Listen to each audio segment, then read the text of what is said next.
Before we begin today, I have a brief announcement. As with the closed trial 10 years ago, some astonishing facts have come to life with these proceedings. The revelation that the well-known Reaper is actually an organization illegally executing its own brand of justice, and the discovery that a respected Scotland Yard inspector was at its heart until he himself perished in an assassination plot. Well, I say to all members of the judiciary here present on this occasion, that we will stop at nothing to uncover the whole truth behind these disturbing findings. Counsels, you will undertake this trial with the resolve to pursue the truth to the bitter end. God, I hope so much he gets arrested. Resolve, yes, that's my intention. I'm gonna be so mad if he isn't involved in some way. My lord, if I may inquire, the defendant may speak. On what grounds is Kazuma Asogi permitted to continue in his role as prosecutor? Excellent question. He has admitted to colluding with the victim in a plot to assassinate an innocent man. He shouldn't be enjoying the privilege of freedom, let alone be leading the prosecution. I submitted a written petition to Lord Strongheart, nepotism, requesting that judgment of my transgression be delayed by 1 day. You did what? In today's proceedings, I intend to expose everything. So, the entire point of the people being in the gallery right now is to ensure the trial is fair. Why is nobody gonna, like, we should not be permitting this to occur. Blatant corruption, if you ask me, but whatever. My whole life for the last 10 years has all been leading up to this one day. Kazuma. Whatever the outcome of this trial, I give my word that I will accept whatever punishment is deemed appropriate, however severe. And I suggest you prepare yourself for the same, Reaper. Kazuma is bristling with hostility. I get the distinct impression we're heading into very dangerous territory. Is that really even Kazuma-sama standing before us?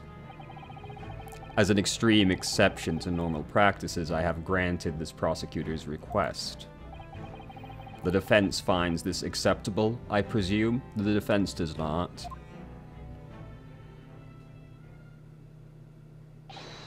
No, the defense does not. You stupid fuck. In that case, in the name of Her Majesty the Queen, I hereby declare this court to be in session again. We resume the closed hearing of Barak von Zeeks. The defense is ready, my lord. The prosecution is more than ready. Very well then, this preamble has taken long enough. Prosecutor Asogi, begin. As you wish, my lord. The prosecution calls the first witness to the stand. Bring Seishiro Jigoku into the courtroom. At last, then, we've reached the final battle. He's putting literally everything on the line now in order to get to the truth. Come on, Ryunosuke, it's time for that steely resolve. Yeah.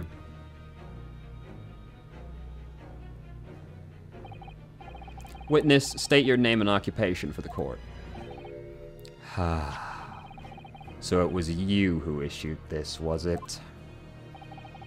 Your subpoena? I did what was necessary. Well, look at what a young man has become. I didn't think I'd see the day when you'd take that tone with me, I must say.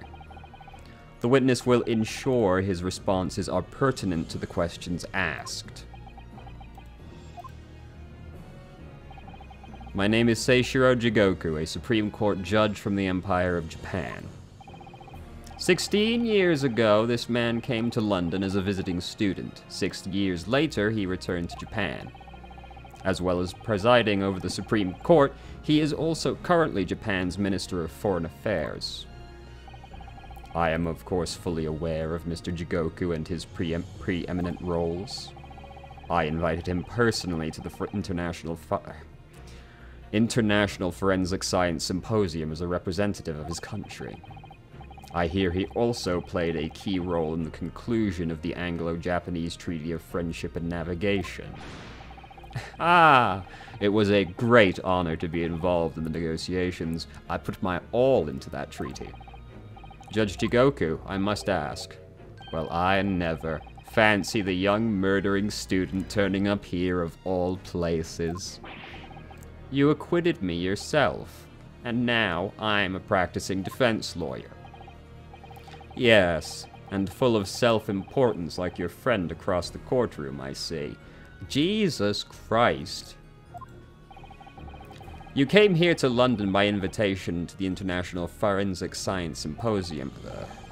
But then, without informing anyone of your plans, you took flight to France.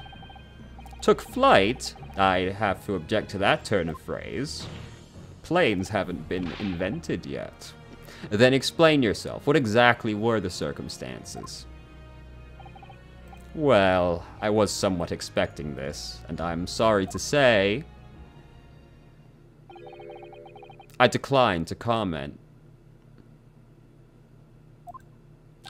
Can you do that? What?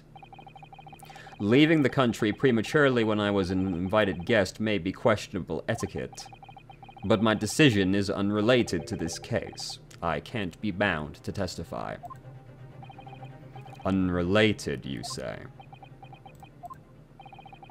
I appreciate that a respected police inspector has been killed, for which I offer my condolences. However, being an alien, I'd obviously never met the man, nor do I know the first thing about him. But his pocket watch top was in your trunk. As such, I'm in no position to testify. It's as simple as that. Object right now. Right now. So you would run from all of this. I beg your pardon? This case is more far-reaching than the murder of Inspector Gregson. It ties to another murder, a case that was tried in Japan almost a year ago now. A year ago in Japan? The murder of John H. Wilson, you mean? That's right. And you, Judge Jigoku, are at the heart of both cases. The defense has evidence to prove it. Well, Ryunosuke, I see from the look in your eyes that you've resolved to carry this through to the very end, too. Let's see your evidence, then. What proof do you have that Seishiro Jigoku is involved in this case? I want to use this. Please do not... Actually, do I need... Let me examine it again. Okay, cool. I want to use this, but I have a suspicion they want me to present a form of paperwork instead. Take that! What on earth is that? Uh-huh. Somehow I suspected that would be the case, even though it's the more slam-dunk piece of evidence that he was involved, but you know, whatever. They probably want this, then. Take that! That was wishful thinking. I could feel that they weren't going to accept the stopwatch top yet. This is a telegram detailing a communication sent between Britain and Japan approximately 1 year ago. The communication contained 4 names: K. Asogi, A. Shin, T. Gregson, and J. Wilson. You little... Where did you get that? In Tokyo. From your office, Judge Jigoku. What? How on earth did you... What's this all about? Why is my name on that list? He doesn't know. This is the list of 4 names, follows a certain pattern. T. Gregson and J. Wilson are the names of the victims. K. Asogi and A. Shin are the names of assassins. No. A year ago in Tokyo, Dr. John H. Wilson's life was taken in a Western-style restaurant in the capital. The culprit was found to be a visiting student who went by the name of Giselle Brett, but her real name was Asa Shin, a professional killer sent on a mission to kill from Great Britain. A. Shin and her victim, J. Wilson. And the murder that just took place here in London was the counterpart to that crime. An assassin sent from Japan, also a visiting student, Kazuma Asogi, whose victim was the British police inspector Tobias Gregson. K. Asogi and T. Gregson, the one assassin from each country to kill a target residing in the other. What exactly is the defense suggesting? You must know. These two cases of murder, one that took place in Britain and one in Japan, were masterminded by a pair of individuals from each country as a form of assassin exchange. And the telegram the defense has acquired is proof of this international contract. What? Now, does he not know, or is he surprised we know? I would like to think he didn't know, but, well, you know. The telegram was found in your office, Judge Jigoku. In other words, the mastermind in Japan was you. Judge Jigoku? What's this all about? And you, Kazuma, you lied. During yesterday's proceedings, you acknowledged you'd accepted the assassination mission. But the mark wasn't Judge Jigoku at all. It was T. Gregson, Detective Inspector of Scotland Yard, as shown by the name on the killing contract. Very impressive, Ryunosuke. But actually, I didn't lie. Alright, we've confused the names of the assassins, hopefully. The name of the target I was ordered to kill never passed my lips yesterday. The truth that Seishiro Jigoku was the mark came entirely from you. Is that true? You deliberately avoided saying a name. The defense claims these four names indicate some sort of international assassin exchange. I'm sure I speak for all present when I say that the very idea seems utterly absurd. Well, Mr. Jigoku, what do you have to say for yourself? His silence only goes to prove his guilt. I don't think we are allowed to do that. There's another very important point that this new development brings to light. There's now a distinct possibility that the scene of Inspector Gregson's actual murder was in the witness's cabin aboard the SS Groose. Judge Jigoku, you have to testify now. To refuse would put you in contempt of court.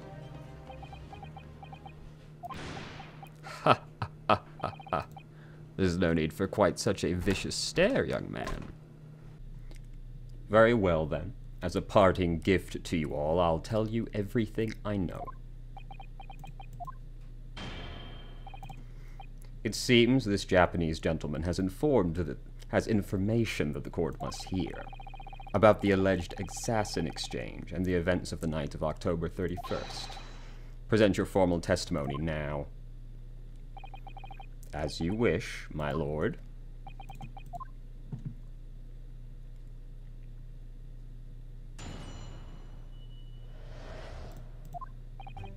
It's true that Kazuma Asogi was assigned the assassination mission 1 year ago now. The target was Inspector T. Gregson. That was a condition of the British study tour. Nice of him to just come out and say it, at least. However, in the end, something happened that meant the young man was unable to carry out his mission. On the evening in question, a member of the crew was on duty outside my cabin at all times. If there'd been a shot fired, the crewman would have heard it, so clearly I can't be involved. Uh-huh. So you admit it then, as this communication suggests. 「 Kazuma Asogi was assigned the assassination mission 1 year ago now. ' There really was an assassin exchange arrangement between Britain and Japan.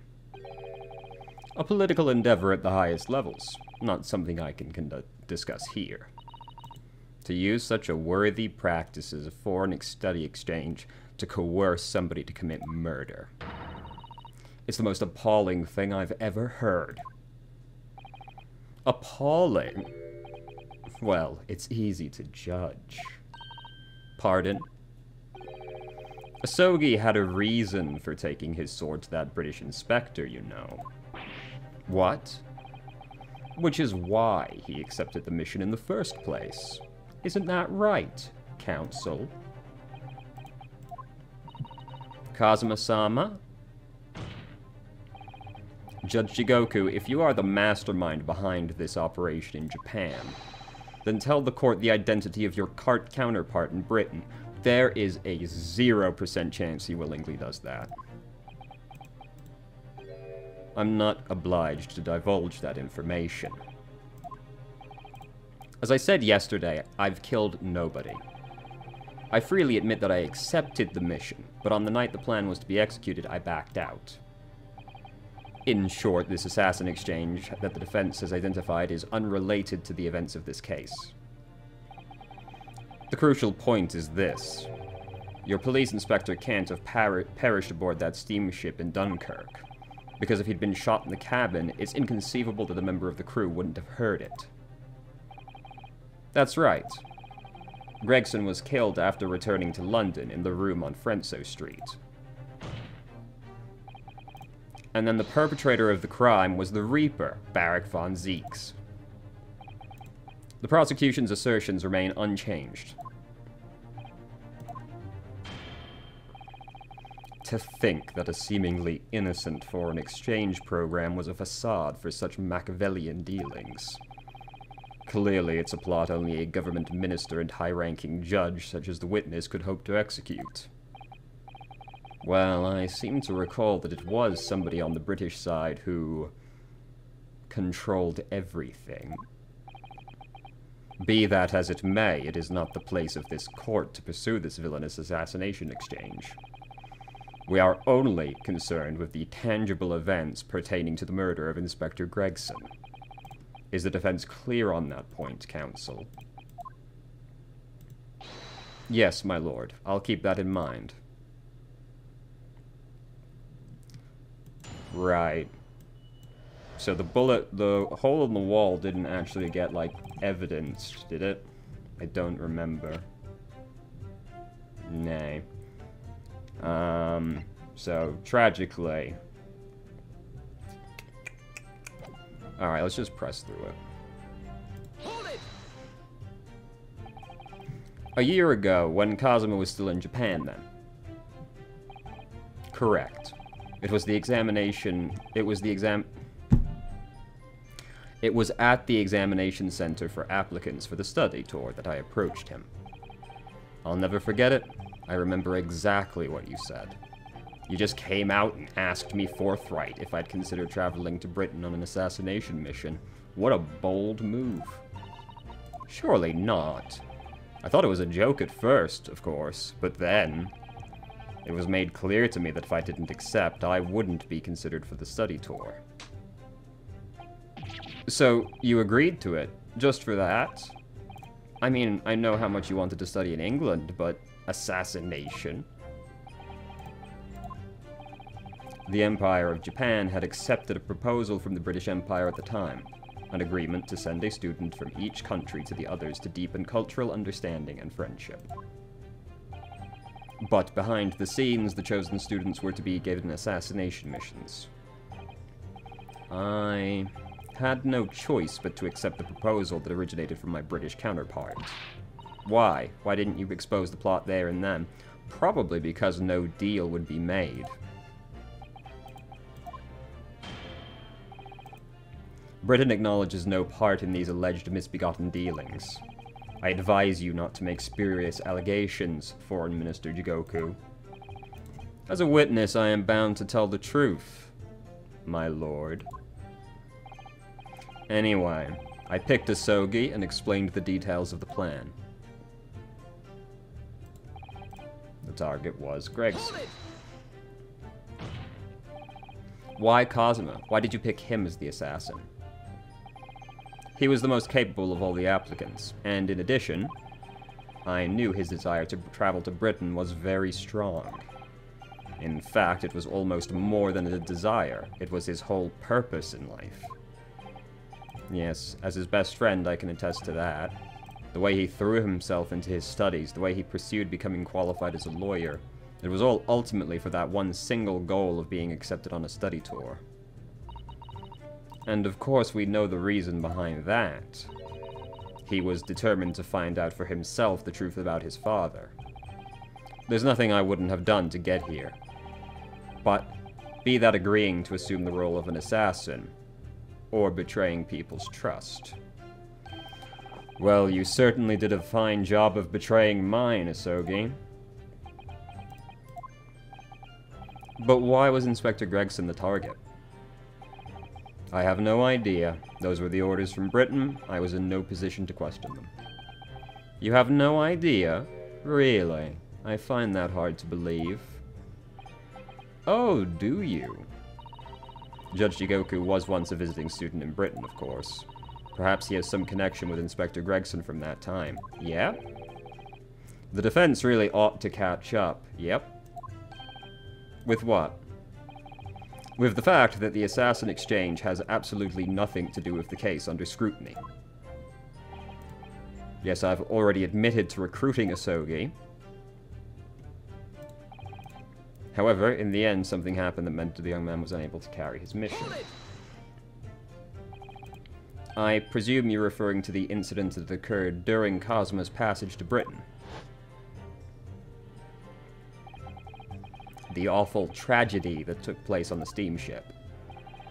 Word arrived at the ministry some 2 weeks after the ship's departure from our shores. The visiting student had been killed, but his body had somehow gone missing in Hong Kong. The news was wired to me from a detective I'd placed on the ship to accompany the assassin. Obviously, Cosima didn't actually die at all, but he did lose his memory, including all details about his special mission. Did you not consider dispatching another assassin at that point? That wasn't possible, simply because that black-clad young student over there had already put himself forward as Asogi's replacement, and there was no way to stop him from reaching Britain. My hands were completely tied, so Sholmes' strategy worked perfectly. He predicted everything that would happen. Months later, my memory returned, but I'd never intended to go through with the assassination mission anyway. So you were playing me right from the outset, were you? Is that it? I'd sooner be guilty of that crime than of taking someone else's life. I was prepared to do whatever I had to in order to get here myself to Britain. This line of questioning has gone on long enough. All the court should be concerned about in the testimony given by these witnesses are details relating to his relationship with Inspector Gregson. In that case, as I've already made perfectly clear, I had no connection to the man or his death. And do you have some means of substantiating this plea?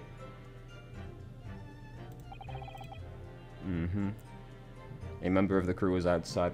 Well, that's immediately not true, is it? Following the departure, all crew members were assembled on the main deck at 10 p.m. in order to review. Do we just slam it down right here? I think so. Objection. Yes, as the court has heard, there was a crewman posted outside Jigoku's cabin. However, we can be sure that, contrary to the witness's claim, the guard wasn't there at all times. What? I have here a notice of a particular event that was scheduled to take place aboard the steamship on the 31st. What? Where did you get that? It's evidence gathered by Mr. Herlock Sholmes. You were acquainted yesterday, if you remember. Herlock Sholmes again. According to this itinerary, after leaving the port of Dunkirk at exactly 10 p.m. and for a period of 20 minutes, All crewmen of the SS Groose were to gather on deck for an evacuation drill. All crewmen were away from their posts. And during that 20-minute interval, of course, any gunshots emanating from your cabin would have been heard by no one. In summary, Judge Jigoku, you have had ample opportunity to commit the crime. Ah. Objection. A 20-minute window of opportunity. That's an excellent find, Ryunosuke. But it amounts to nothing. Why? Because the witness clearly stated in his testimony that no incident occurred in his cabin. Unless you have some decisive evidence that can show his testimony to be false, your accusation is nothing more than conjecture. Very true. Well, counsel. Inspector Gregson was killed in Judge Jigoku's cabin that night. I'm certain of it. Because the defense has evidence to prove it. You will present the evidence for the defense at once, counsel. What proof do you have? Now, it's the stopwatch topper. But do I need to examine this stopwatch first? Or the top of it, specifically? What do you think? I feel sure I know exactly what will fit here. Really? I was thinking of precisely the same thing. We're about to see that little round component is actually part of Gregson's broken watch. Really? I was just thinking precisely that too.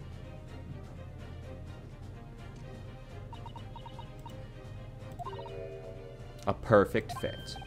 I knew it. He didn't know shit, because he's a dumb bitch. Alright, perhaps you knew it. I'll make note of this information. Alright, thank God I checked it this time. I've learned after the firework incident. Alright, the other bit. Yes.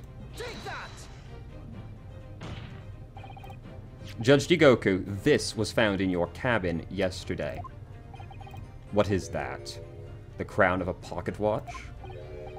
A pocket watch. And if you will observe, the victim's pocket watch, which we know he treasured, is missing precisely that part. It can't be. Moreover, this crown is a perfect fit on the spindle protruding from the victim's watch. Now, the fact that this was retrieved from Jigoku's cabin tells us that the victim's watch almost certainly broke there. In other words, the victim was killed on the 31st during the 20-minute evacuation drill. In the cabin occupied by you, Judge Jigoku. Well, you're razor sharp, aren't you, you young murderer? Objection. Expertly maneuvered, Ryunosuke. And your argument sounds entirely plausible. At first. But rather like this pocket watch, it's full of cracks. What? And I believe Judge Jigoku feels the same way. I was wrong to acquit you earlier in the year. Sorry. If I'd known that it would result in anyone having to listen to this drivel, I would have declared you guilty just to spare the world your ridiculous bombast. Oh, I can't wait for you to eat shit. I think it's clear that the witness will have to give further testimony. When you hear what actually happened in my cabin that night, you'll notice the pitfall into which you've stumbled. Prior to your renewed testimony, I would like to clarify one point. The fact that this part of the victim's watch was discovered in your cabin means that you acknowledge he was there, I presume. Yes, I do. Very well then. You may proceed to give your testimony about what exactly happened in your cabin. Of course, as a man of the law, I have no intention of obstructing justice. Uh-huh.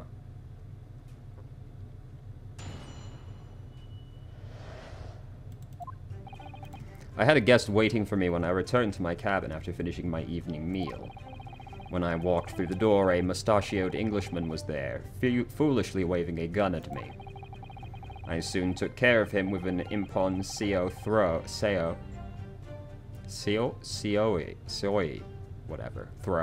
He couldn't wait to run away after that. One question before you go any further. What the fuck? Why would he be doing that? I imagine his pocket watch was broken when I threw him over my shoulder. It has nothing to do with his murder.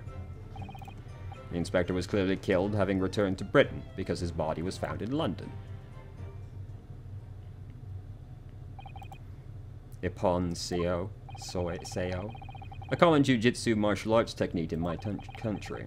I was careful not to use too much force. That is not really what you're meant to do when someone's pointing a gun at you, for several reasons, but the man obviously landed too heavily for his watch to take. So, Ryunosuke, I imagine you can see the flaw in your logic now. What? The fact that the pocket watch was broken in the witness's cabin in no way proves the murder took place there. Sean saw a fucking bullet hole in the wall. Why is that not in the evidence? I have no doubt the inspector intended to kill me, but he didn't manage to pull the trigger. See? Oh my god.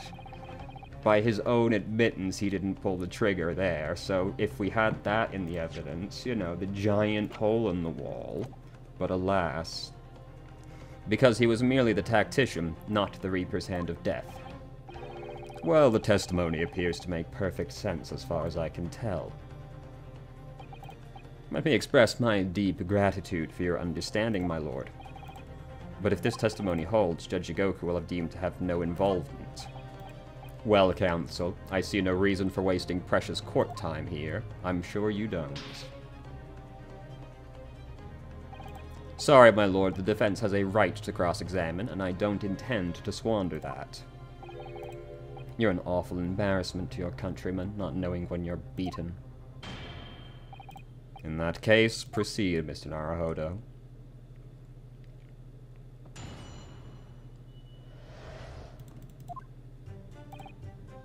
Alright. Because the so-called guard posted at your cabin door had just let your killer pass, you mean? Apparently, Gregson told the crewman he was a police inspector, which was the truth, of course. He wouldn't have had his identification with him, though. He had his trench coat and mustache, not to mention a bag of chips. I imagine the crewman was convinced. But the man accompanying him would have had 2 swords slung around his waist. You mean me? Who else? Yes, that's true. You would have hoped the sight of a few swords might have set off alarm bells in the guard's head. The point is, I left the cabin before its occupant returned, and I immediately disembarked. Certainly. All I can tell you is that only the inspector was waiting for me when I arrived at my cabin. And you entered without any inkling of suspicion. That's right. None whatsoever. When I walked through the door, he was waving a gun at me. No, not history. Obviously, you're talking about Gregson. Yes, though at the time I didn't know his name. And there was no time for introductions. I value my life over manners. By which you mean that the inspector was there to assassinate you, I suppose. That was certainly the impression given by the gun pointing in my direction. But I've never seen the muzzle of a revolver shake about so much in all my life. Anyone would think the man had never shot somebody before. Believe it or not, most of us haven't. Anyway, there was no time to call for help with the crewman at the door, so I dealt with the man myself. By the way, this should be obvious, but if someone's ever pointing a gun at you, do not run at them and try to flip them. I soon took care of him with a throw, though he couldn't wait to run away after that. No, not present. Even though the man had a gun, that was a very brave move, wasn't it? My Ippon Seo is far faster. Never think like this. But surely all that commotion caused the crewman to come in. Yes, of course, he burst in immediately without knocking. The inspector hurled himself at the stocky fellow and just managed to slip past him to make his escape. The outstanding guard does it again. Lucky there aren't many situations I can't get out of using a quick Ippon-Seo throw. Uh-huh. Hold it! The crewman snapped off. The crown snapped off. What the fuck's wrong with me? And the glass covering the face of the watch was cracked. Preferable to the man's head being pulled off or his spine cracking, wouldn't you say? Not that the man was spared for long, a bullet to the chest soon saw to that. But the point is, the pocket watch doesn't prove that the murder took place. Absolutely not. All the watch proves is the power of my jujitsu. Whatever you say, it doesn't quite ring true that no shot was fired. Because there was an obvious bullet hole in the wall. Ha ha ha ha ha. What are you talking about? That's what the star of your low-brow detective stories told you, is it? Well, I don't care for such fiction. Okay. Haven't you worked it out yet, you little stripling? No murder took place in my cabin. The inspector was killed because his body was found in London. But there's no evidence that proves the victim ever returned to London alive. Just take a moment to think that the idea of yours, though, now, stripling. What? If the inspector was killed on the steamship in France, how on earth could he have got back to Britain? What the fuck are you talking about? The boat went to Britain. When people die, their bodies were... What the fuck response is that? Sure, the body isn't going to move itself, but it doesn't suddenly become an immovable rod. Well, then, obviously the crow... Yes. How exactly? I can't believe you'd even attempt this. Well, yeah, no! All passenger luggage is inspected when it's unloaded from arriving vessels, and I would like to think the border police would query, probably not if my man was a very important diplomat.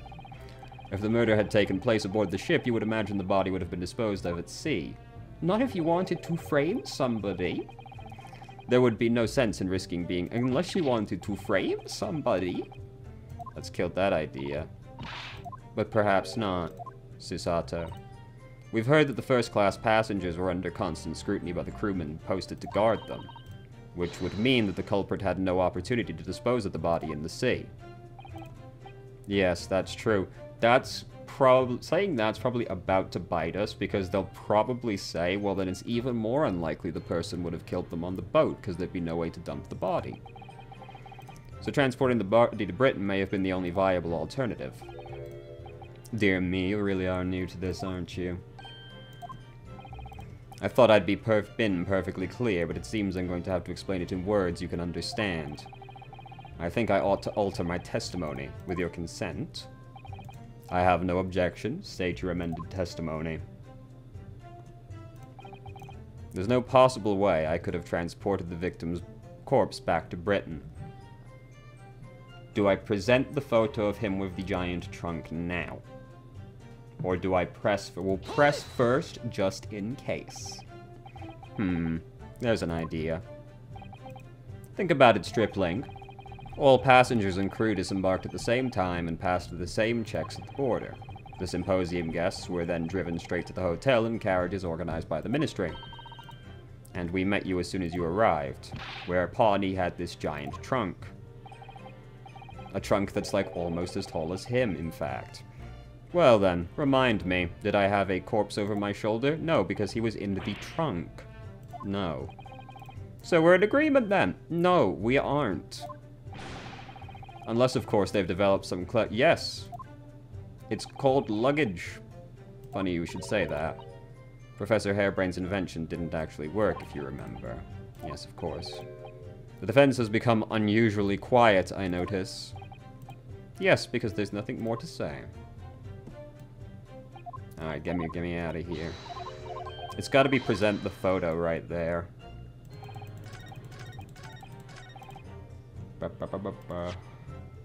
Right? Like, there's nothing... The trunk isn't a piece of evidence. Not that this is the small one. So it's probably the photo of him with the big boy, which is... this one. Right there. Actually, it's shorter than I thought. I remembered it being up to, like, here. You can't actually see my cursor. I thought it was, like, closer to the top of his buttons, the way I remembered it, but... Objection! There's no possible way you could have moved Inspector Gregson's body, you say? I would say the opposite is true. And what's that supposed to mean? Far from being impossible for you to do, the transporting of Gregson's body back to Britain is something only you could do. What are you talking about, Ryunosuke? As well as being a judge, Mr. Jigoku is also Japan's Minister of Foreign Affairs. Which means he's exempt. Exactly. Thank God. We learnt that when we first met you upon your arrival in London. Well, all those passport checks and luggage searches at the border took rather a lot of time. I must say I'm very envious of your ministerial status. You didn't have to go through any of that, did you? Ah, I knew you were jealous. I presume you recall this, Judge Jigoku? It's a photograph we took in the foyer of the hotel to mark the occasion. As the court will note, you have with you your large travel trunk. Large enough, in fact, to have a corpse inside. Mr. Naruhodo, you're not suggest I am. I'm afraid I am, yes. 3 days ago, when we were chatting innocently with the new arrivals from Japan, Gregson's body was literally feet away from us. The body of Gregson was just meters away from us inside Jigoku's trunk.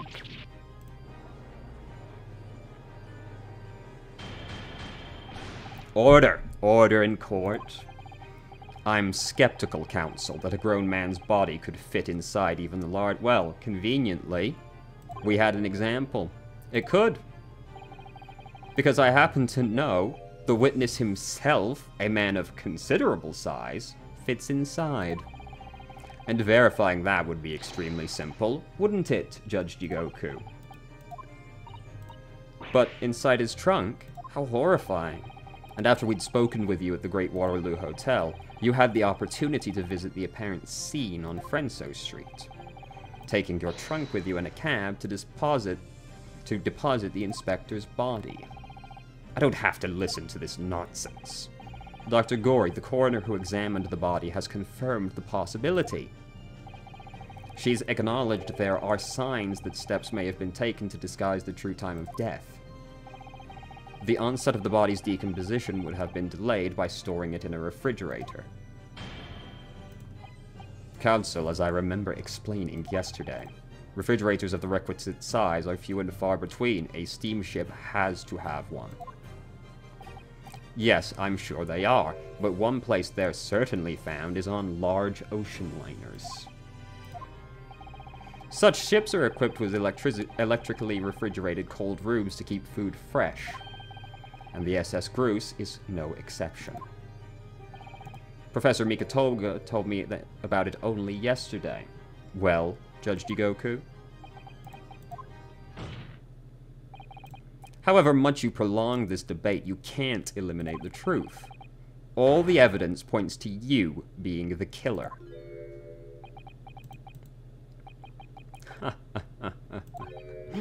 Well, this is all very heartening. I can see that it was a wise move letting Asogi and you embark on this study tour. What are you talking about now? Logical reasoning, of course. All court proceedings will be built on logical reasoning in the new century. And I can see that you've both laid firm foundations for that. Judge Jigoku, please stop diverting attention. The defense has made an accusation. How do you respond? Respond? There's really no need for me to respond, is there? Why not?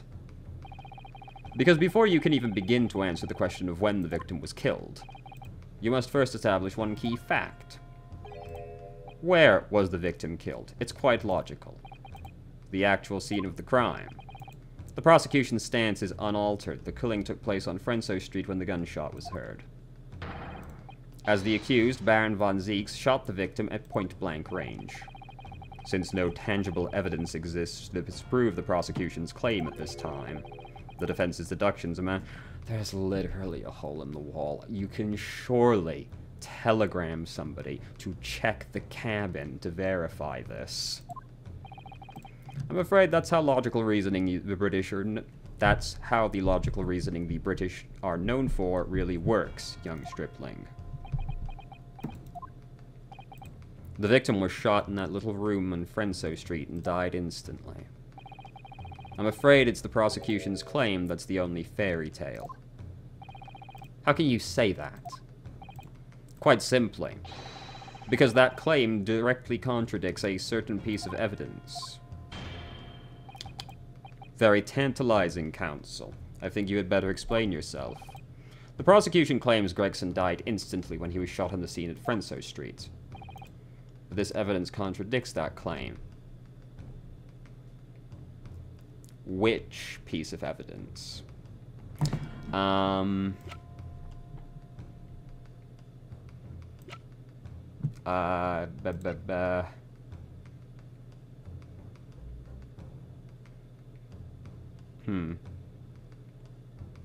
You've lost me, I'm afraid there. Autopsy report?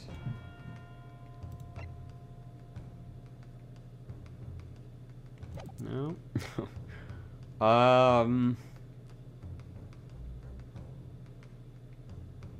The picture of Gregson, because he's all curled up.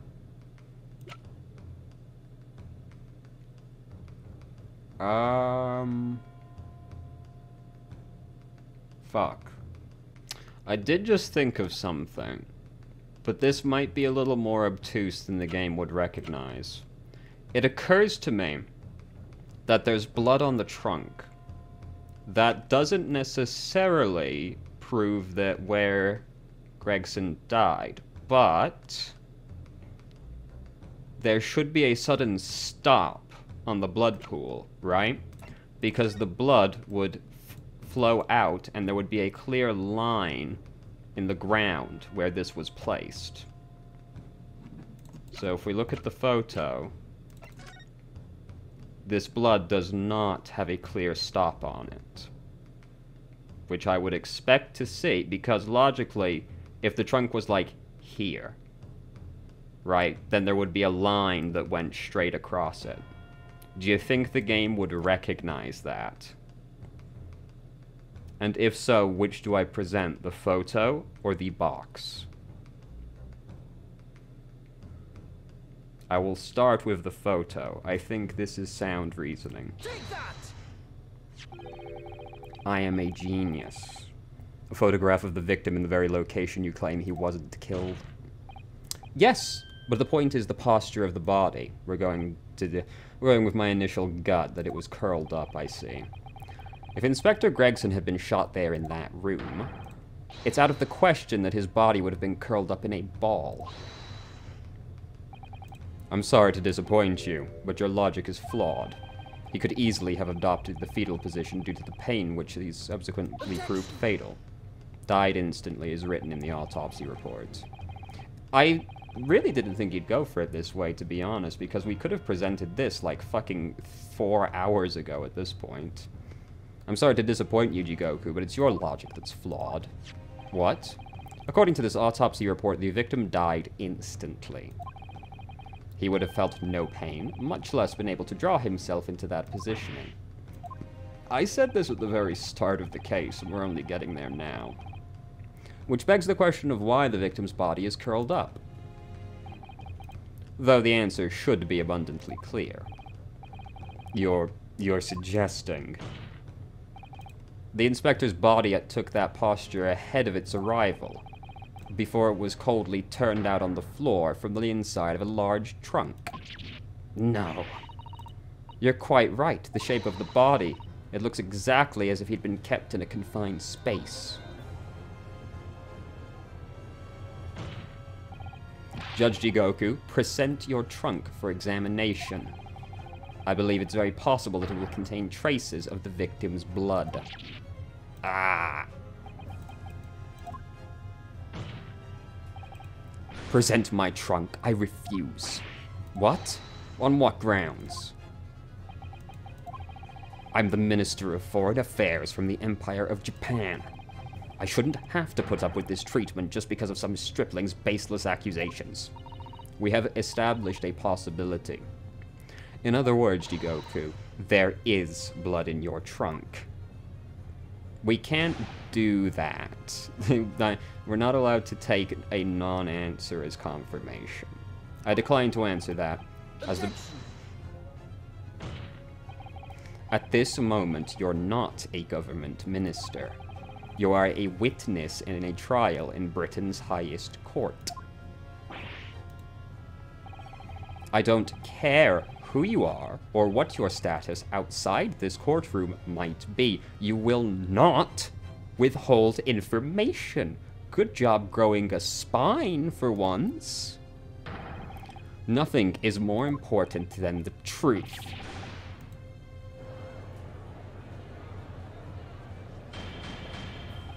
Order, order. Well, Mr. Jigoku, what's it to be? You can't be serious. You did it?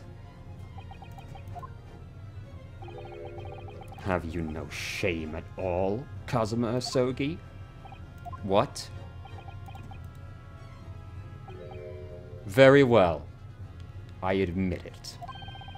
I did bring the inspector's body into the country, and now you're going to deny killing him. Inside my trunk, exactly as postulated by the defense. Yes, he's admitting to move... Dear God! Outrageous! So what? No, he doesn't. No. I admit to... Yep, exactly how I thought he might approach it. Of killing the man, I certainly have no recollection. What on earth is that cryptic statement meant to mean? I merely disposed of the inspector's body, which was left inside my cabin. In order to avoid unwanted attention, as the judicial assistant over there pointed out, I had no chance to throw it into the ocean. So I decided my only option was to bring it into Britain with me and dispose of it. Yo, dog, that's like the most ridiculous answer you could give. Yo, can you believe it? When I returned to my cabin one night, there was just a dead body in there. That's fucking crazy, isn't it? And you know what I did? I didn't alert anybody to the fact there was a dead body that had suddenly materialized in my fucking room. No, no. Do you know what I decided to do? I thought it would be a good idea to hide it, smuggle it into the country, and then dump it at a random building. That's what happened. What do you mean you don't believe me? You can't still deny. If you didn't do it, then who on earth did kill the man? As you know, there was one other person in my cabin that night. He had the opportunity. And moreover, he'd already accepted a mission to take the inspector's life. That's right, who else could have done it? It was you, Kazuma Asogi. You.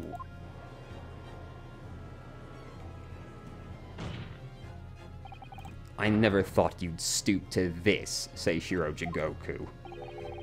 You've taken the words straight out of my mouth, prosecutor Kazuma Asogi.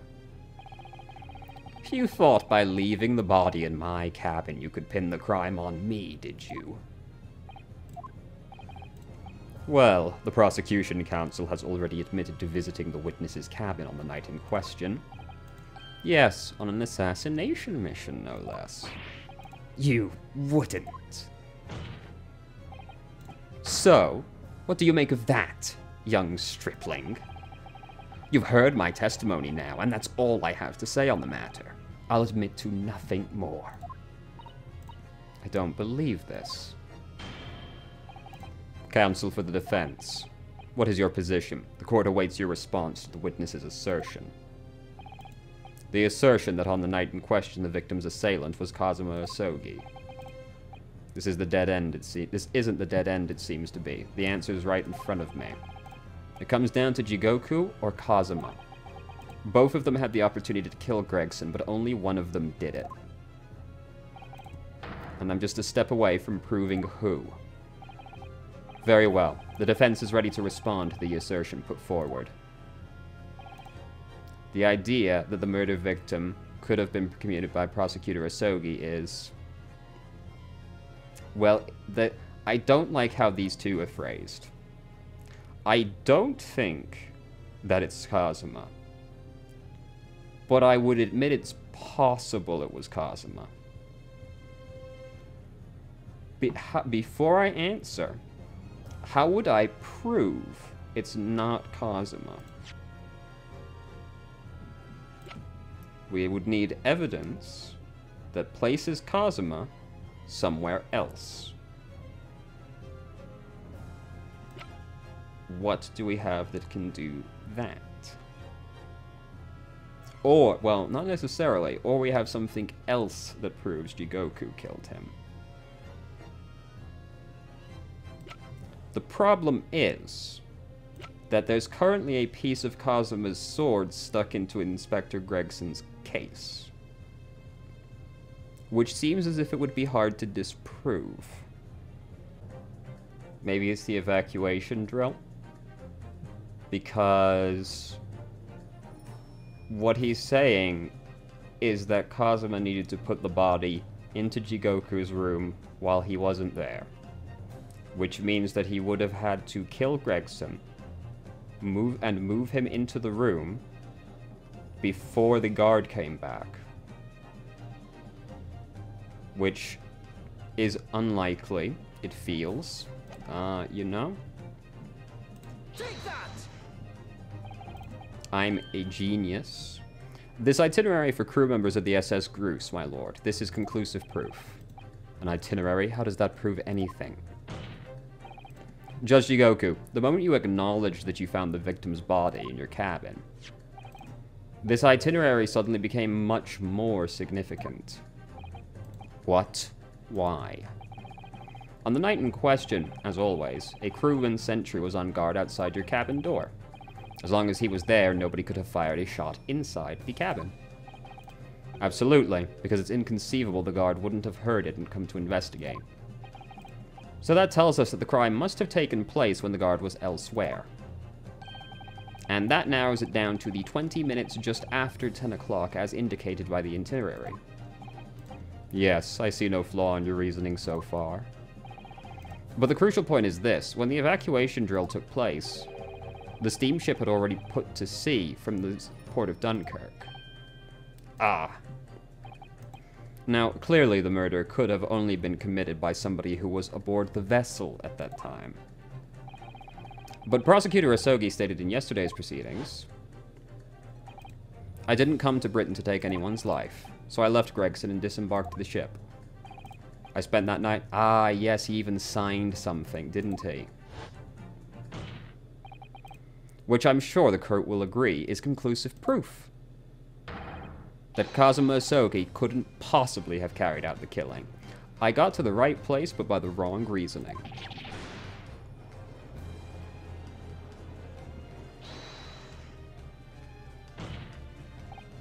No, absolutely not. I don't accept that at all. What do you mean? The boy's just saying that to exonerate himself. We can't trust he signed something. Obviously, after he left my cabin, he hid himself somewhere nearby on the ship. Just waiting. Wait. No, that's out of the question. Isn't it, Kazuma? As the defense rightly recalls, I disembarked the vessel and spent the night in a boarding house in Dunkirk. And as I said yesterday, I signed my name into the register book. All extremely easy to verify and undeniable proof. No, There's no escape this time. You can forget that you're a judge or a government minister. It's time you gave the court an honest answer as a common man. Grrr. You killed Inspector Tobias Gregson and transported his corpse back to Britain. Then you dumped the body in the room on Frenso Street and made it look as if the murder had happened there. That's what really happened, isn't it, Seishiro Jigoku? It was that damned trial 10 years ago. That's when it all began. Oh, fuck. Looking back now, my fate was decided that day. I was doomed already.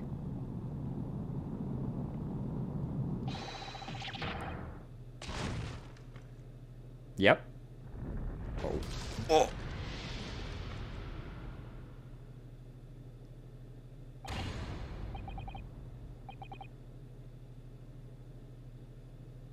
What the fuck?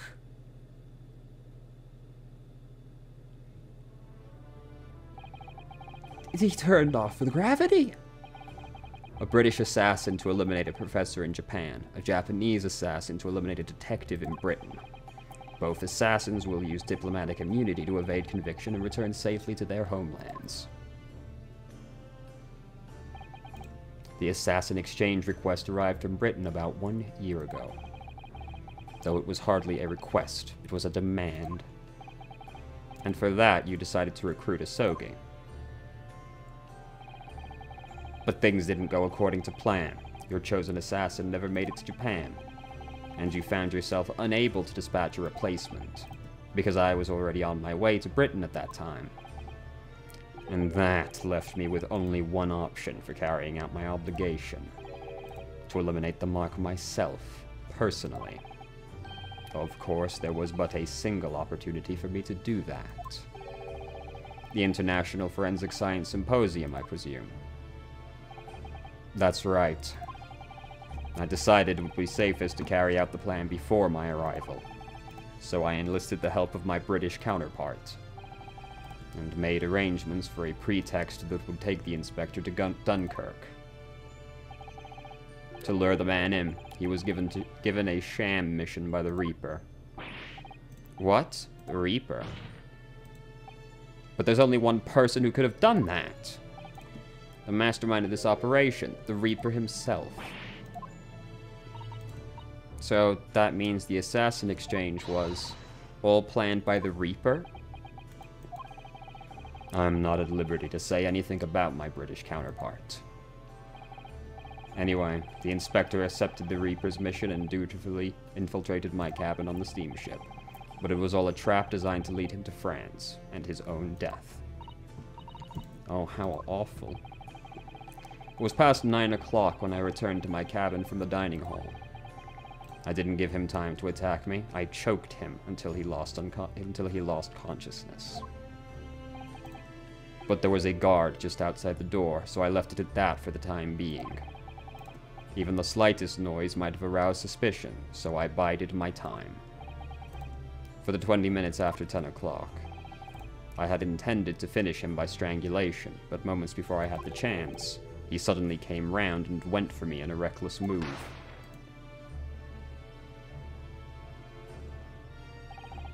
I had received the British-issue gun 16 years ago, being a member of the judiciary as a visiting student.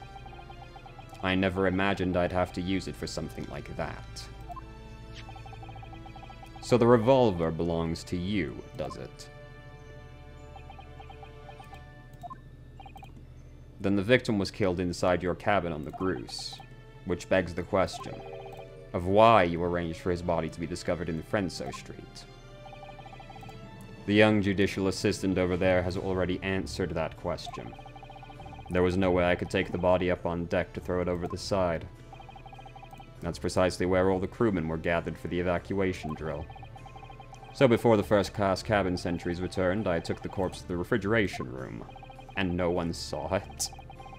And then arriving in Dover, you concealed the body in your trunk in order to smuggle it past the border police.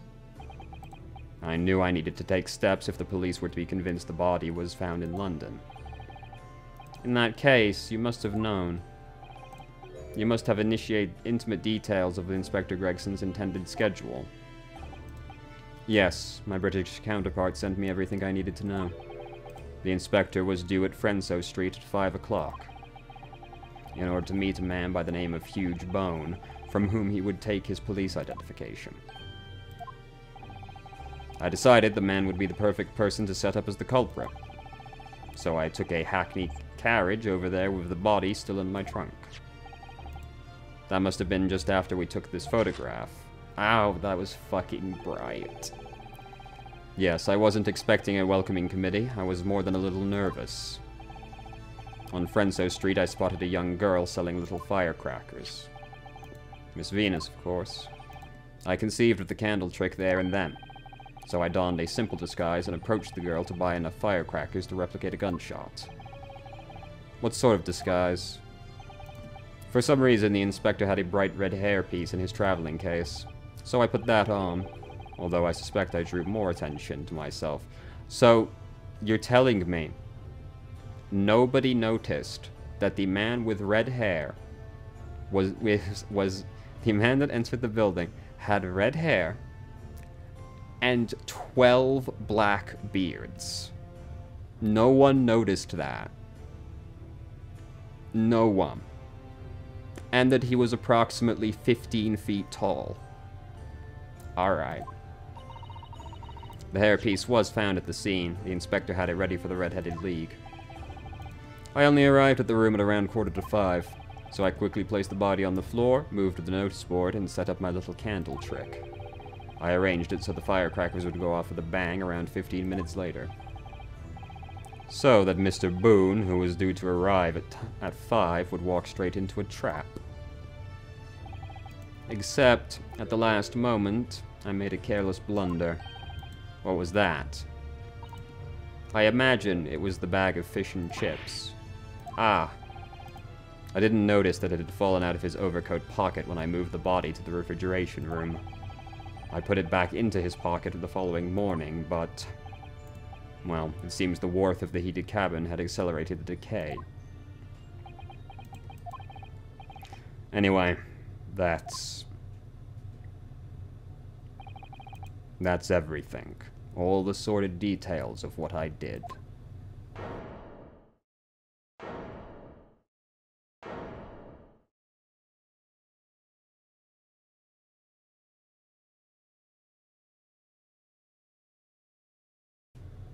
But we haven't got Strongheart yet. I've heard enough. We've arrived at the truth about the murder of one of the country's most capable and respected police inspectors. The witness will be tried in the coming days. For a crime of such a vile nature, you can expect the most severe penalty. Take him down with you, come on! An exchange of assassins. What a foolhardy idea. Mr. Jigoku, one last detail. Who was your counterpart? Who was the mastermind behind the exchange? Nothing you say now can make matters any worse for you. You just tell us. Enough! I've already told you that I cannot say. Even though, as things stand, you may very well never set foot in your homeland again. What are you waiting for? Can't we get this over with now? It's finished. All of it. I'm finished.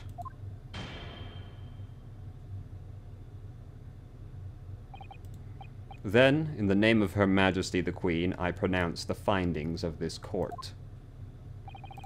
This man before us has admitted to the willful murder of Tobias Gregson.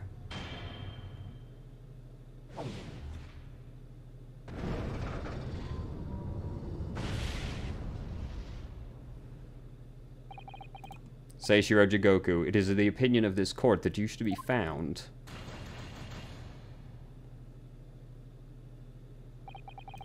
And may I remind all those present of the strict confidentiality demanded by this closed court. But we haven't got Strongheart yet.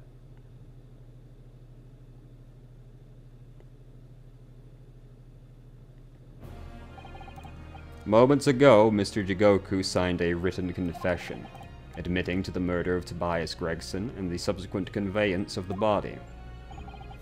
In short, the defendant's innocence has therefore been established beyond doubt. Oh, wonderful. Well done, Mr. Naruhodo.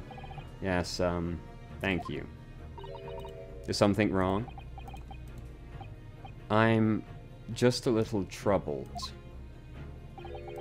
by his silence.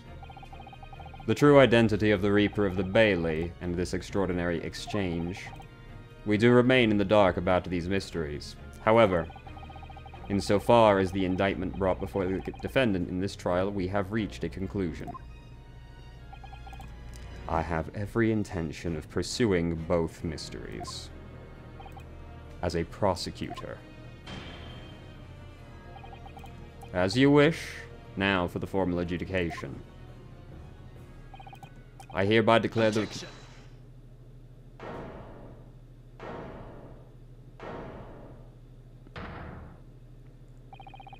The prosecution calls for adjudication to be deferred. Counsel. The accused's innocence hasn't been fully established at all, and therefore it would be wrong to deliver a verdict. That is the prosecution's unwavering position. What? But Judge Jigoku has confessed. Nevertheless, Barak von Zieks has committed crimes for which he must be punished. Well, it would appear you have information the court needs to hear, Prosecutor Asogi. Certainly, the murder of Inspector Gregson was actually carried out by Seishiro Jigoku. But it's clear from the witness's testimony that he was coerced into complying into this sick, merciless assassin exchange. That may be true, but... So what I want to know is, who coerced Jigoku? Who was pulling the strings? The victim went to France having been ordered, Jesus Christ, on the mission for the Reaper, only to be murdered. In other words, the mastermind behind the assassination exchange is someone in position to give such an order. As we've already established, the Reaper himself. Well, certainly, that would appear to follow. The prosecution hereby formally accuses the man in the dock, Baron von Zieks, of being the Reaper of the Bailey, and furthermore, I'm going to prove his guilt beyond all reasonable doubt. What? Wasn't really expecting him to go at it like that. Though, to be fair, it does make sense. Order, order. The Reaper of the Bailey is a long-standing mystery, Counsel. Are you suggesting you have some new information with which to build a case? Scotland Yard had already investigated Lord Van Zieks very thoroughly in that regard, and they found no evidence whatsoever to substantiate the claim. Perhaps, but circumstances have changed now. What do you mean? It's already been established that the assassin exchange was negotiated with Jigoku by the Reaper himself, which means we now have a new line of questioning by which to identify definitively the man's identity. That is the prosecution's intention here. I must say I'm surprised by quite how tenaciously you appear to want to besmirch my name. You are guilty of an unforgivable crime, Lord Van Zieks. And I will bring you to justice for it, whatever it takes. That explains Cosmo's silence before. He'll stop at nothing to finish what Van Zieks unwittingly started 10 years ago. Very well, whilst it's extremely irregular. I will on this occasion grant the prosecution further opportunity for witness testimony. The defendant will disclose any and all involvement that he has had with the Reaper. I thank you, my lord, for guiding the court so wisely. Kiss ass. I hereby declare this court to be in session for a supplementary hearing.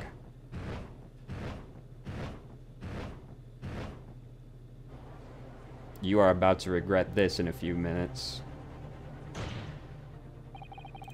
pray turn a blind eye to the discourtesy as I verify that this vile and unremittent accusation hasn't soured the contents of my hallowed chalice.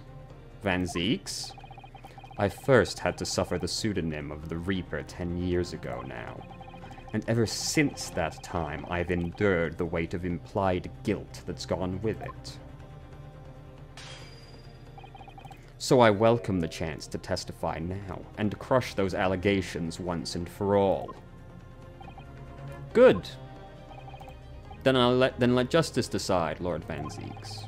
The prosecution seeks to begin building its case by calling the accused to the stand, in order that he may answer the accusation brought by the prosecution that he is the Reaper. And what says the defense?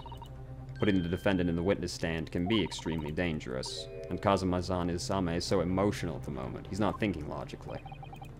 You're right that he's not himself, but I knew it would be like this. And I came here today determined to face him through whatever might arise. As a lawyer, and as his friend. Then that's what we must do. The defense has no objections. Very well, defendant, you will take the witness stand, and give formal testimony on the subject of your involvement. As you wish, my lord.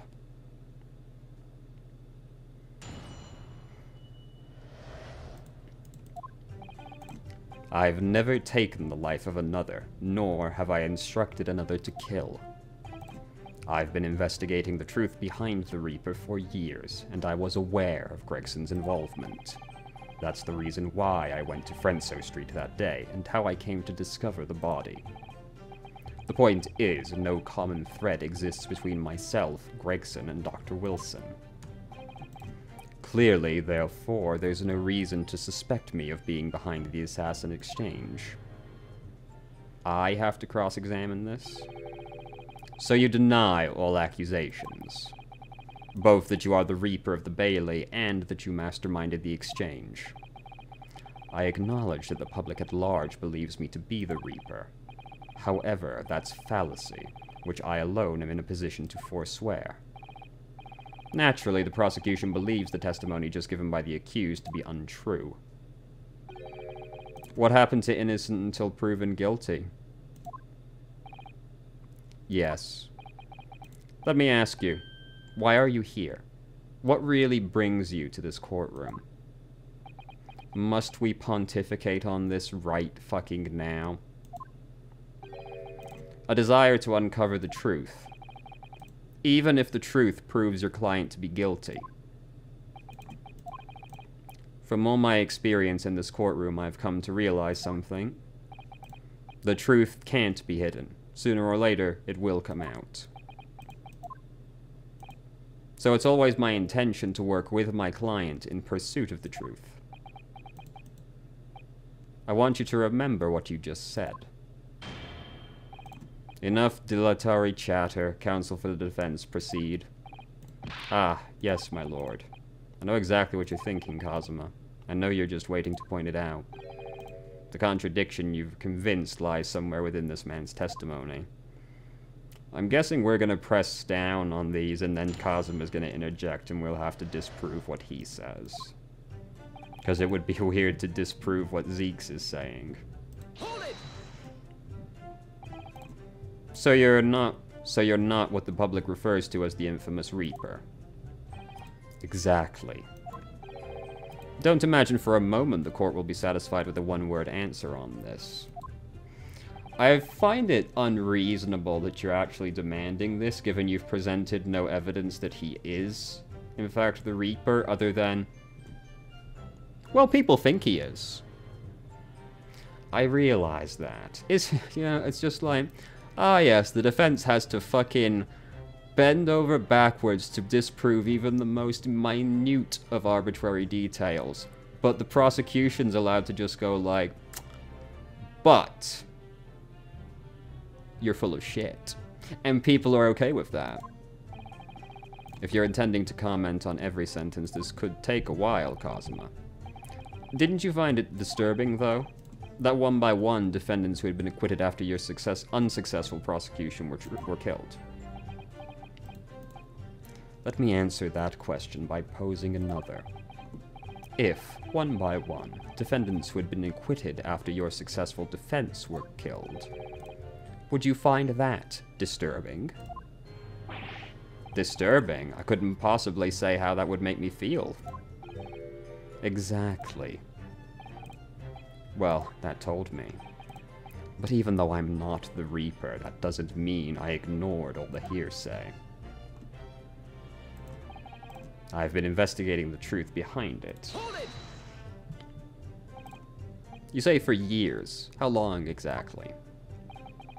Since the very first time the Reaper's influence was felt in this courtroom, 10 years ago. And your investigations led you to Inspector Gregson. I didn't want to believe it. He was a personal acquaintance. We worked on cases together in the past. Friend, even. It felt like a betrayal, but I demanded permission to search his office at the Yard without his knowledge. Which is when you found his secret notebook. It's when I first learned of the location he'd noted only as Gruce and the appointment at 5 p.m. Though I didn't note the significance of those details at the time. So now we're at the nub of the matter. As it turns out, the significance for me personally was very unfortunate. That's the reason why I went to Frenso Street. But why did you go to that specific location? I thought that if it was the Reaper's headquarters, then by turning up there at 5 o'clock, I would catch whoever was involved red-handed. Sadly, all that was waiting for me was the inspector's corpse. Yes, even though it wasn't designed for you, you walked into the trap set by Jigoku. Exactly. Jigoku had intended to implicate Huge Bone, but unhappily for me, I arrived at the scene first. Ha! A ridiculously careless blunder. How could you have not been clairvoyant, you stupid bitch? Moved on to just yeah, pretty much. Think what you will. It doesn't change the truth. Hold it! There's no link between... There is a link between you and Gregson, though. Of course, we were close acquaintances. We'd worked on numerous cases together. I considered the man to be a mentor of sorts. He taught me a number of important lessons. He did, such as where to buy good fish and chips, and such like. This is very important, I agree. Well, that was convincing. Dr. Wilson was a coroner, of course, but that was some time in the past. And in any case, I understand it was several years ago now that he was invited to work at a Japanese university. That's right, he was a visiting professor at the Yume University. It should be unambiguously clear, then, that no link exists between myself and him. In other words, I had no motive for sending some assassin across the ocean. It sounds plausible enough, and I want to believe it, but something about this doesn't sit right with me. Okay. Certainly as it stands, there's no evidence to suggest that you concocted the scheme. But as it stands, we've only the accused's insistence of his innocence, and we only have your insistence of his guilt. What do you mean? Perhaps there is some reason why we would Perhaps there is some reason that would explain why he masterminded the exchange. And if a reason could be established later in these proceedings, then the accused's claim in this testimony that he wasn't involved would amount to perjury.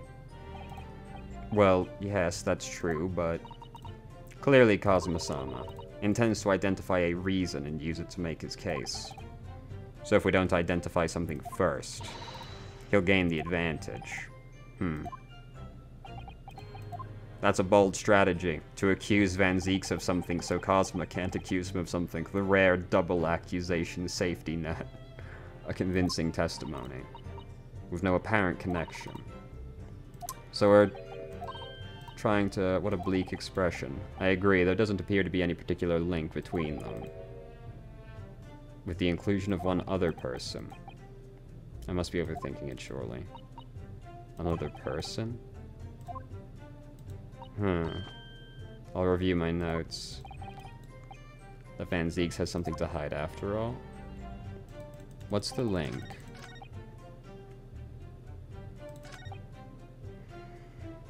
We have to include one other person to get there. Who is it? We need somebody that's connected to Wilson. And that person, and the person who connects to Wilson needs to connect to Van Zieks. So who connects to Wilson? Is it this? Because this is a connection to Wilson.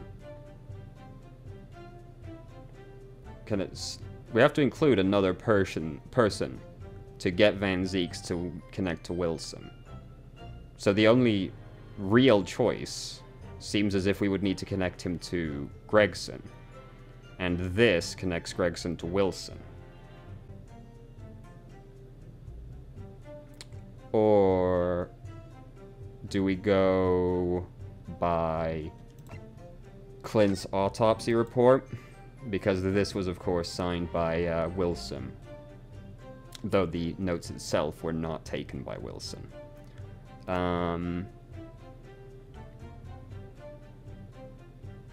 Because Clint connects to Wilson by the fact that Wilson is...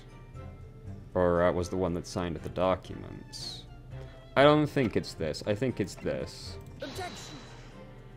Evidently, it wasn't that. Okay, so if it's not that... it's gotta be then Clint's autopsy report, hasn't it?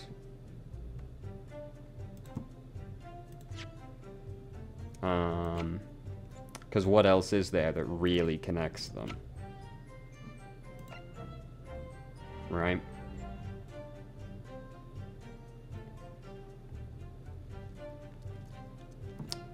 Objection. Okay. I was nervous about that one, but... what is this? An autopsy report?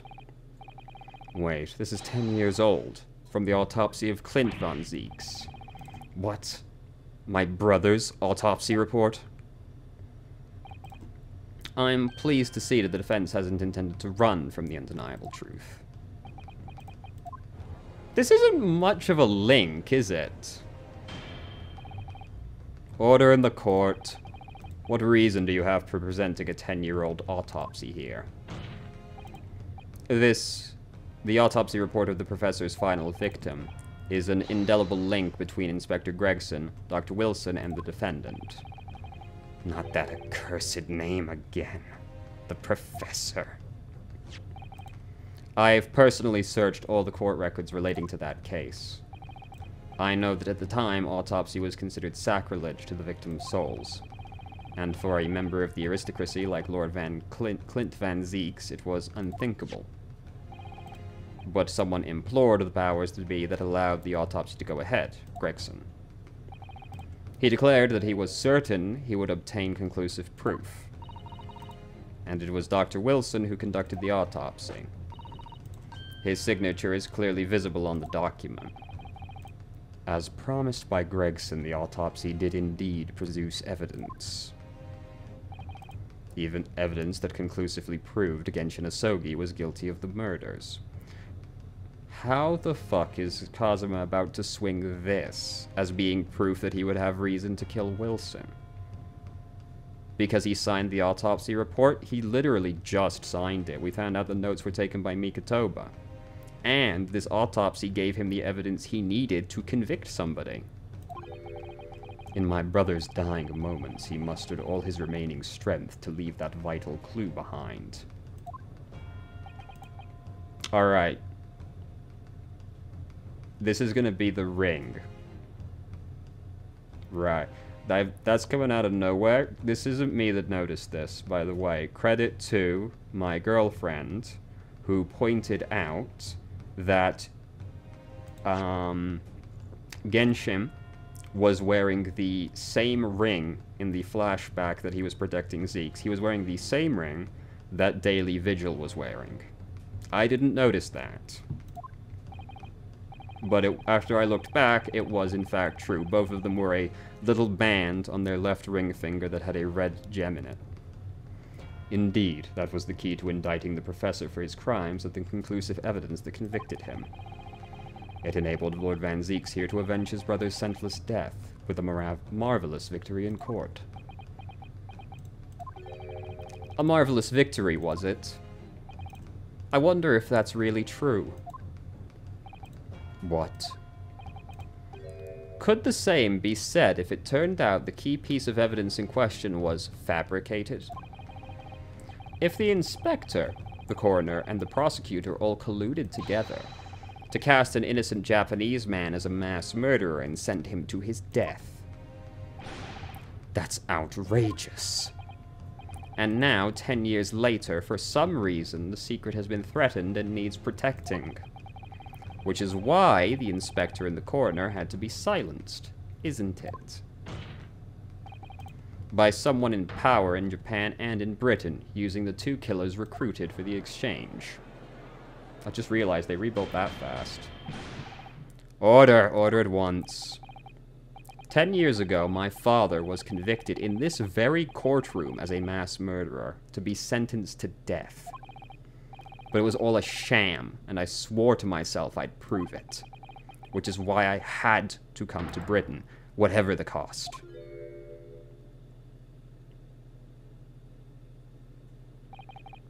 You'll have to forgive me if I feel compelled to toast this vengeful Nipponese's tenacity of purpose here. However, he who fails to quash his emotions in the courtroom has failed as a lawyer. Come on, Kazuma, you know that won't wash. You're claiming your father was misrepresented in a trial that took place a decade ago? You must see that without evidence there's nothing more than a wild accusation. As it happens, I have evidence. What? As the court has heard, I crossed the channel to France with Gregson on the 31st. I went with him on the pretext of being the assassin recruited to kill Seishiro Jigoku. But my true intentions were to make the inspector tell me the truth. What truth? The truth about the evidence, and he acknowledged what I'd already deduced. There's a closely guarded secret about what went on in that autopsy. What? A secret? I know nothing of any secret. While we waited for my supposed mark in Jigoku's cabin, I drew my clan's illustrious sword, Kuruma, before the inspector's eyes. He very quickly understood what my true motive was. Right, I see. You're that Asogi young lad, are you? And what? You gonna cut me down with that thing? Is that it? That will very much depend on the answers you give to my questions. I want to know what really happened 10 years ago. The truth, that's all. Before we get into it, let me make one thing clear. I still believe your father was the professor. There's no doubt in my mind. But unfortunately back then, we didn't have the evidence we needed to make the crime stick. So, you admit it then? The evidence used in my father's trial was fabricated. It was for the good of the country. Anyway, I was just following orders. Orders? What exactly did you do? Speak. I'm not saying another word. Even if your life depends on it? That's right. Even then.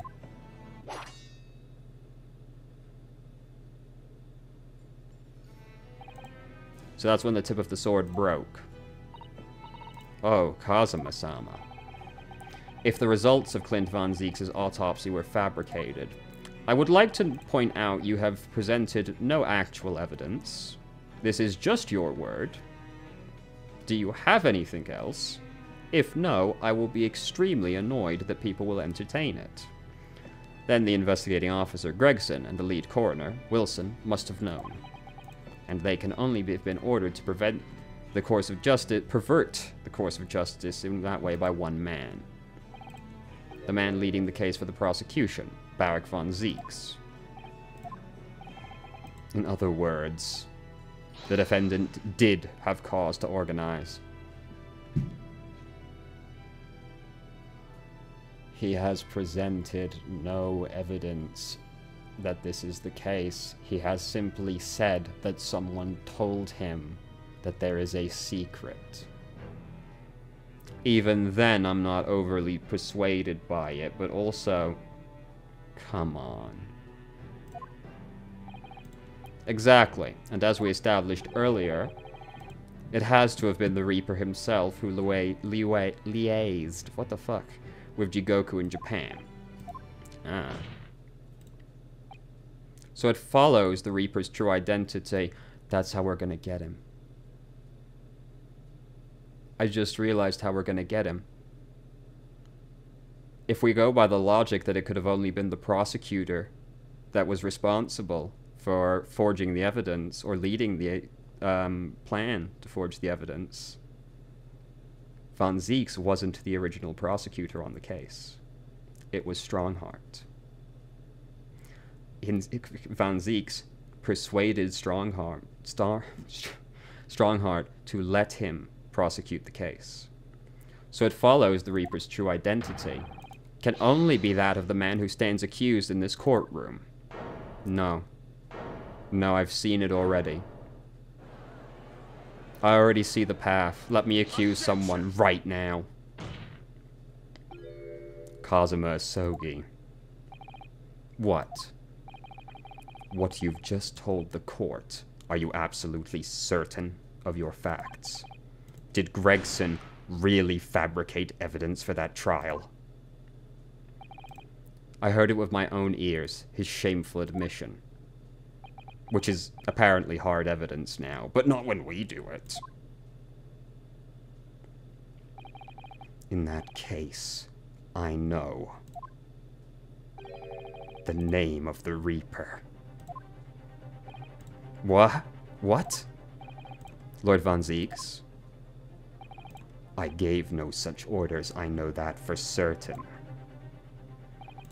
Which narrows down the remaining possibilities to one. If Von Zieks isn't the one behind this, then yes, there's only one other person who could have done it. I believe I know who it is too.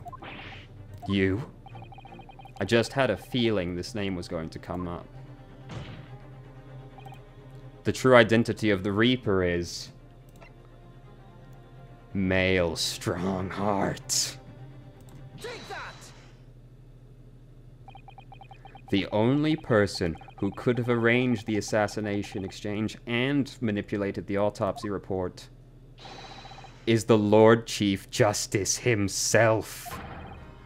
Lord Male Strongheart. What? Strongheart? Yes. Yes. Yes, it's true that 10 years ago the defendant handled the prosecution of the professor. But he only took over the case after his brother, Van Zieks, had been killed. I can only assume that this is the most inappropriate joke in British judicial history. Well, Van Zieks, 10 years ago, I was very new to my profession, but I had a burning desire to avenge my brother's death, so I pleaded for control of the case. The investigation to that point, the supplication of the Lord to allow my brother's corpse to be examined, all the evidence I was given, the autopsy reports, it all came from you.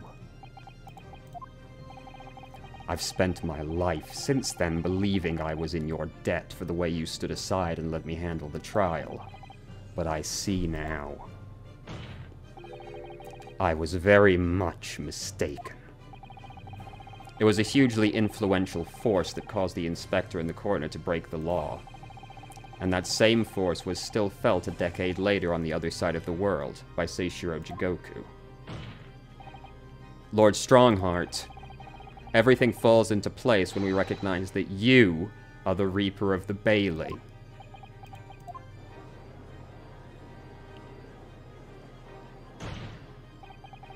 The court awaits your response, my lord. This may very well go down in British judicial history, but I assure you, it is no joke. Consider this a formal accusal by the defense. It doesn't warrant a response. A formal accusal? Don't be absurd. The defense's claims are utter nonsense, a wild fantasy at best. You're not going to defend yourself? You claim there was some wrongdoing with Von Clint's autopsy? That's utterly untrue. Objection. But I heard it from Gregson's own lips, yes. And where is your evidence? What? Exactly. To be honest, Gregson is dead now. Unless you are thinking of summoning a ghost to the stand? You mean to say... I forget how the system works in your little backwater country. But in the courts of the British Empire, without evidence, there is no case. I have no intention of entertaining some wild fantasy that can't possibly be substantiated.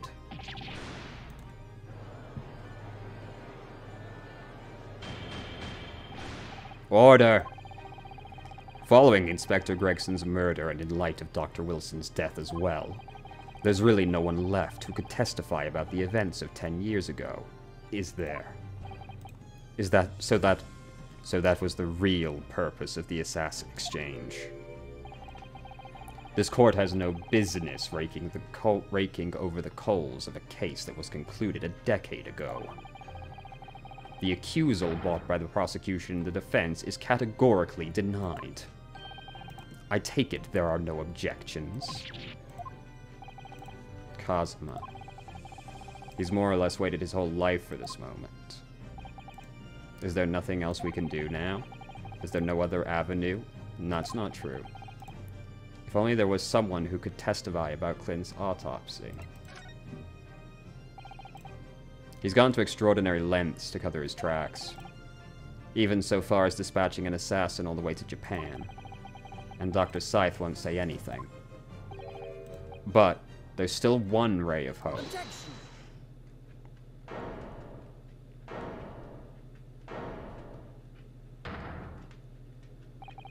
Actually, there is one person. One person who could still testify about that autopsy. Don't be ridiculous. There's no one left. Who, Ryunosuke? Who? Tell me! Kazuma, Please, this trial can't end. Not yet. I'm not doing this for you. I'm doing it for the truth. So, I can actually think of two people that it would be reasonable to point out. Either the leader, the head of the prison, or Daily Vigil. But I'm going to go with the governor first. That's the one. Take that! Denied. Thought so. I figured it would probably actually be Vigil, but I'll be honest with you, I just wanted to investigate that guy again. But that's okay. So it's actually Daily Vigil. Take that! Really? Who then?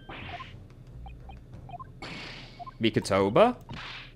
Yes, Mikatoba. Right?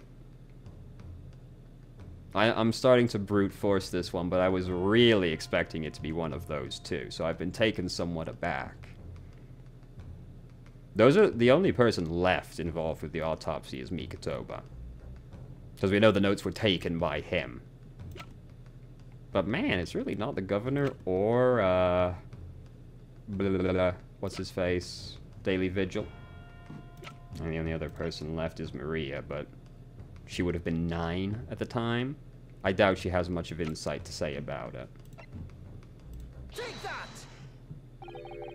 Heaven help us. Another Japanese.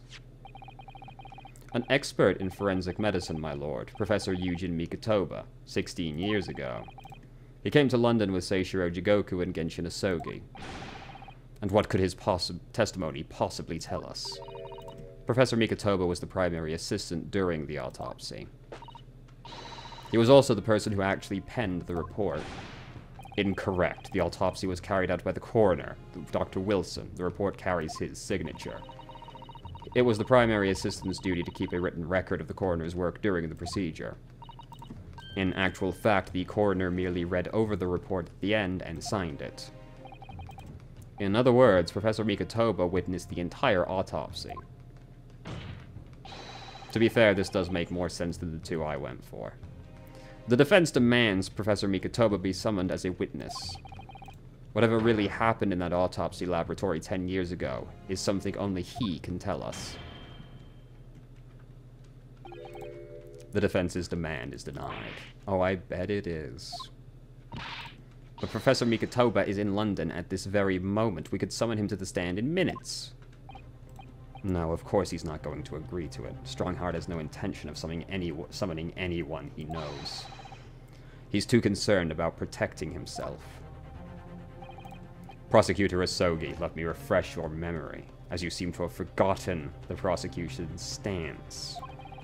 Only minutes ago, you accused the defendant of being the Reaper and of masterminding the assassin exchange. I did, yes. So present your evidence for those claims and make your case complete. At this time, I don't have the requisite evidence, but that's why we need witness testimony. The professor case is closed. There are no clues in the distant past that will bolster your argument. I'm afraid to say, Prosecutor Asogi, that you would appear to be possessed by the spirit of your late homicidal father. Now, as I stated earlier, this court has already reached a conclusion with respect to the matter at hand. Inspector Gregson was murdered by Japanese Supreme Court Judge Seishiro Jigoku. As for any hidden circumstances that may exist, they will be investigated in due course by the proper authorities. But we all know what will happen. They'll just give the mastermind of the whole venture time to cover his tracks again. By which you mean me. Your punishment for this contemptible behavior will be decided at a later date. As for you, Prosecutor Asogi, you will be remanded following these proceedings. Willingly, I trust, since you gave your word. The futile game of revenge is over, young Master Asogi.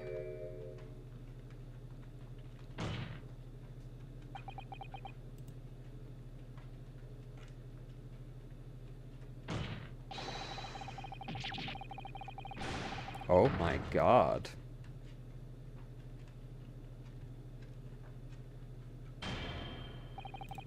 That will be all.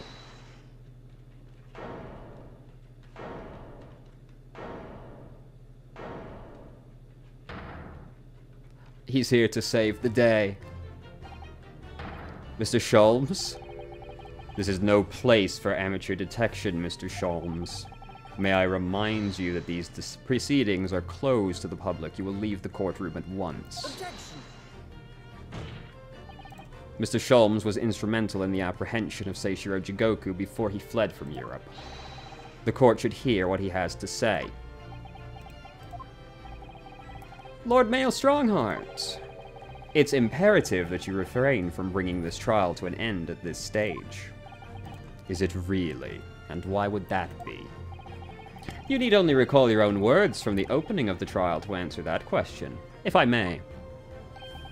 We will stop at nothing to uncover the whole truth behind these disturbing findings.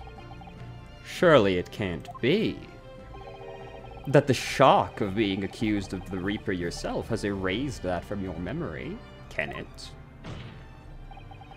The whole truth, sir, has already been uncovered. It would seem that we have a great many important members of the judiciary present here today.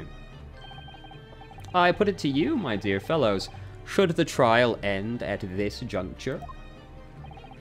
After all, why would you have been invited to attend? To nod along to the prevarications of your superiors?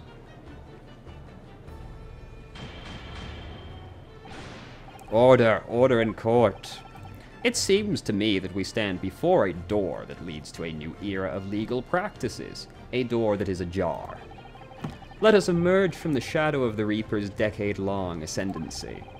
For you and you alone, my dear fellows, have the power to push this door open now. The auditors in the gallery have no right to express an opinion on court proceedings. Silence.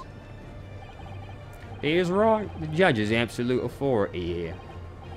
Yes, if he calls the trial to an end, it must end. But will that do? I sense dark things occurring. Dark things. Is there a single person who can honestly say he doesn't sense the same? What's... The trial should go on. Summon the witness. Yeah. Summon the man.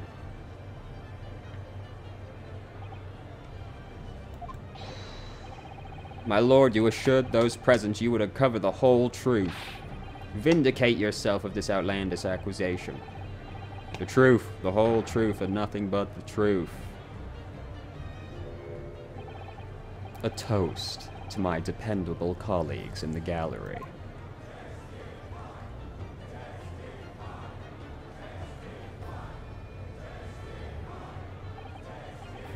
Well, my lord, you hear the voices of British justice, I take it. I think you'll find it will be rather awkward to silence.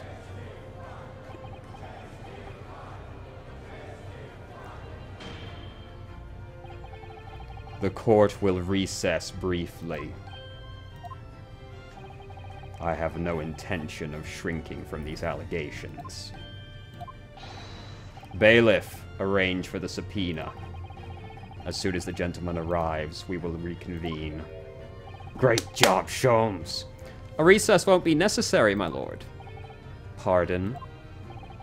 Mikotoba is a close friend of mine. He accompanied me here today and is waiting in the antechamber as we speak.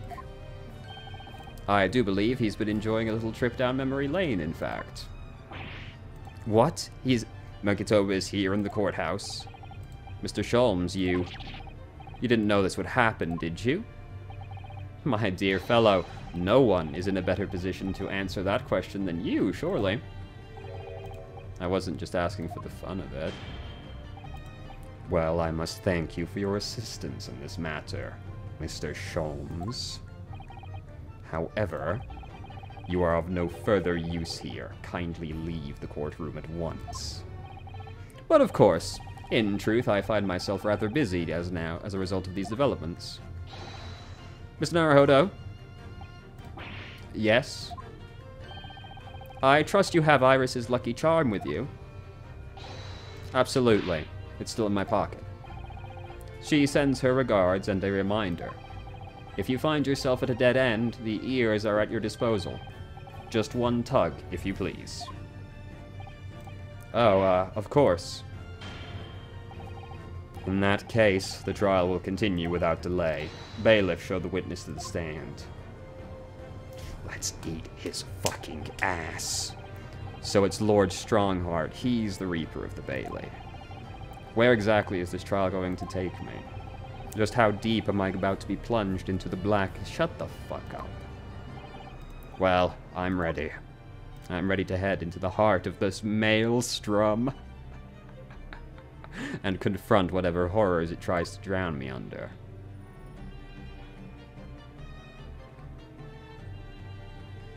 Damn, that was a long part. To be fair, understandable.